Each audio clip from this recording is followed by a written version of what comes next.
जुल्म मत करो, बद्दुआ मत लो किसी की। बुजुर्गों ने बयान किया, अपनी किताबों में लिखा, एक बुढ़िया थी और वो बुढ़िया की एक झोपड़ी थी, उसने झोपड़ी में रहती थी। आजकल हम देख रहे हैं अपने मालेगांव शहर में भी मालदार लोग गरीबों को दबाते हैं, ताकतवर लोग गरीबों को दबाते हैं, बिलखुसूस थोड़े से जिनको अल्लाह ताकत और कुव्वत देता है कमजोरों को दबाते हैं। लेकिन मैं लोगों से ये कहता हूं कि कमजोरों को दबाने में कोई कमाल नहीं है, कमजोरों को उठाना कमाल। उठाने वाले बनो, गिराने वाले मत बनो। याद रखना, गिरा के कभी सुकून नहीं मिलता, हमेशा सुकून उठा के मिलता। किसी को दुख देकर कभी सुकून नहीं मिलता, हमेशा सुख देकर सुकून मिलता है। बुढ़िया थी, उसकी छोटी सी झोपड़ी थी। एक बादशाह को ख्याल आया कि मैंने कोई महल बनाना है अपना। महल के लिए अपने नौकरों से कहा, सिपाह से कहा, मेरा महल बनाना चाहता हूं नया। जमीन देखो। जमीन देखने वहां क्या मामला था, कोई खरीदी बिक्री तो करनी नहीं थी, पूरी सल्तनत बादशाह की थी। उन्होंने एक जगह का इंतखाब किया, जगह मुंतखब हो गई, महल की संगे बुनियाद रख दी गई, महल की तामीर भी शुरू हो गई, महल बन भी गया। महल बन गया जंगल में, तो जंगल में तो मंगल ही हो गया। जब महल बन गया तो किसी चापलूस ने, क्योंकि लोग कहते हैं ना शाह से ज्यादा शाह के नौकर जो डेढ़ होशियार होते हैं, तो ऐसे ही होता है। चमचे बड़ा खराबा करते हैं, चमचे इर्द गिर्द के लोग बड़ा खराबा करते हैं। अल्लाह की अमान मांगिए। पहली बात तो चमचे रखिए ही मत। मालदारों के इर्द गिर्द तो हो ही जाते हैं, मालदारों के इर्द गिर्द हो जाएंगे, ताकतवरों के इर्द गिर्द हो जाएंगे, अहले इल्म के इर्द गिर्द हो जाएंगे। जरूरत नहीं है, जरूरत नहीं है। इसलिए कि कुदरत ने हाथ दिया, हाथ का इस्तेमाल कीजिए। दुनिया से अगर चमचे खत्म हो जाएं तो दुनिया से झगड़े खत्म हो।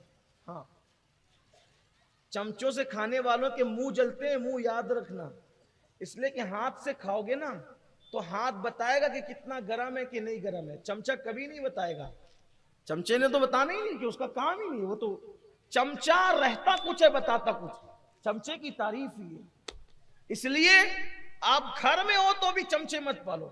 कुछ सास लोग ऐसी होती है जो कुछ बहुओं को चम्मच बनाकर रखती है, उनकी भी जरूरत नहीं, हंसने की बात नहीं है।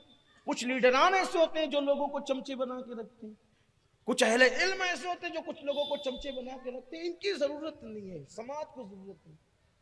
चमचा कभी नहीं बताएगा कि खाना गर्म है, आप मुंह में डालेंगे तो आपका मुंह जल ही जाना है। हाथ बताएगा। अब हाथ क्यों बताएगा? क्योंकि हाथ आपके जिस्म का एक हिस्सा है और उसको आपसे हमदर्दी है। चमचे को आपसे क्या हमदर्दी है? ना वो आपके जिस्म का हिस्सा है, ना वो आपके वजूद का हिस्सा है। वो तो बना किसी और फैक्ट्री में, आप बने कहीं और है। बहरहाल अब मैं चमचे पर ही बात करूं तो भी कुछ चमचों को भी बुरा लगेगा ना, तो छोड़ दीजिए, बात तवील ना हो।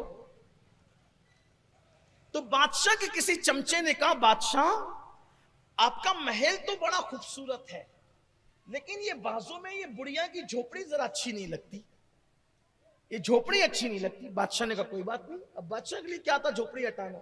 बादशाह जो ठहरा, बादशाह ने कहा बुढ़िया को बुलाओ। बुढ़िया को बुलाया। कभी ये झोपड़ी की जो तुम्हारी जगह छोटी सी झोपड़ी है, इसको खाली कर दो, इसकी जगह जहां तुम चाहोगे हम तुम्हें जमीन दे देंगे, वहां झोपड़ी बना लेना। यहां मखमल में टाट का पेवन लग रही है आपकी झोपड़ी, हटाओ यहां से।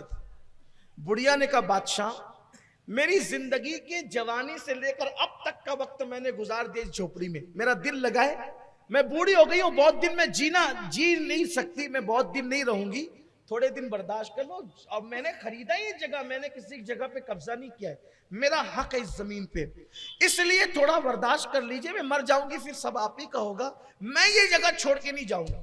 बादशाह ने कहा कोई बात नहीं, चलो जाओ ठीक है। अब वो तो चली गई। उसके चमचों ने फिर वर्गलाया कि ये अच्छी नहीं लगती, ये काम करो, ये बुढ़िया कर क्या लेगी।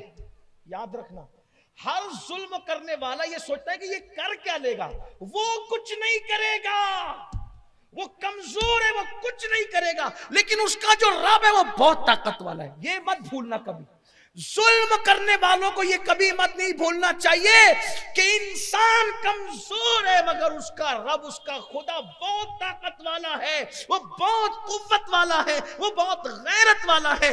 बुढ़िया के मुतालिक चमचोने का वो कर क्या लेगी? बादशाह बहकाए में कहा तोड़ो उसकी झोपड़ी। उसकी झोपड़ी तोड़ दी। बुढ़िया भीख मांगने गई थी, जब वापस आई तो देखा कि झोपड़ी नहीं है। सोचा कि मैं कहीं गलत, बूढ़ी थी, गलत जगह तो नहीं आ गई, लेकिन फिर कहा कि अरे इसी के महल के साए में तो मेरी झोपड़ी थी। तोड़ दी इन लोगों ने। खुदा का करना, झोपड़ी का टूटना था कि बरसात शुरू हो गई। बरसात हुई, ऐसी ठिठरी वो बुढ़िया, और रात पूरी उसने सर्दी, कड़ाके की सर्दी में गुजारी। और उस सर्दी के बाद उसको आया गुस्सा, और गुस्सा आया, वो कर क्या सकती थी? दिल से फरियाद निकली, आसमान की तरफ निगाह उठी, मौला मैं यहां से गई थी, तू कहां था?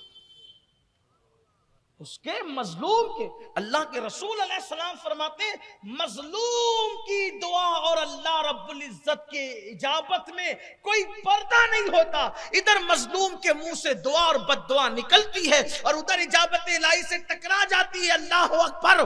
क्या हुआ? क्या हुआ? कि मैं नहीं थी, तू तो था, और मैं कमजोर हूं, मगर तू कमजोर नहीं है। मैं किसी इंसान से नहीं, बल्कि मैं तुझसे इंसाफ चाहती हूं। बस इतना कहना था, तुझसे इंसाफ चाहती हूं। एक जलजला आया और बादशाह समेत पूरा महल जमीन के अंदर धंस गया। ये बद्दुआ का नतीजा, ये बद्दुआ का नतीजा है।